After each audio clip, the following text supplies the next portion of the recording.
These are the top 5 best recent phone trends. For a while, phones became stagnant, just glass slabs. Thankfully, companies are coming up with new hooks to make phones interesting again.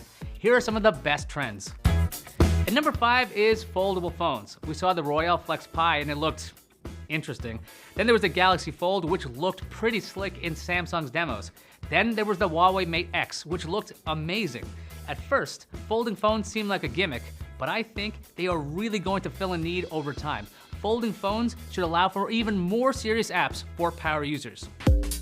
Coming at number 4 is fighting the notch. Unfortunately, Apple made the notch popular. Lots and lots of Android phones ended up copying the look. Over time though, things started changing. Instead of the wide notch, we started seeing the teardrop style. Then there's Samsung's hole punch design, which is okay. Some phones went with pop-up cameras, or even the Nubia X, which puts a second screen on the back so you can use the rear camera as the selfie cam.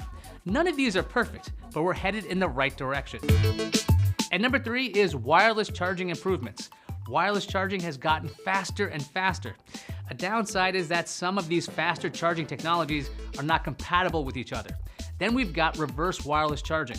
Both Huawei and Samsung already have phones that can wirelessly charge other devices. I can definitely see this catching on, so phones can charge accessories like headphones and smartwatches. Coming in at number 2, better low light photography. Over the years, we've seen lots and lots of camera improvements. More and more megapixels, larger sensors, image stabilization, and then even more cameras added to phones. Lately, we've been seeing low light pictures be a focus of phone makers. Google's night sight looked amazing when it was introduced. Huawei's night mode on the P30 is ridiculous. Anything to make pictures better will likely continue industry-wide. And at number 1, better, cheaper phones. It used to be if you wanted a good camera, fast performance, and nice design, you were kind of limited to just a few phones and they were pricey.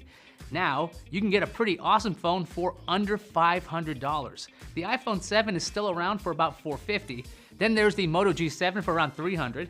Nokia's got some great options. Samsung first introduced advanced features like 4 rear cameras on its lower-end Samsung A9 before it hit the Galaxy S10.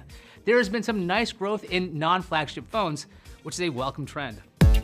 What's your favorite or least favorite phone trend? Let us know. I'm Aya Akhtar, and I'll see you online.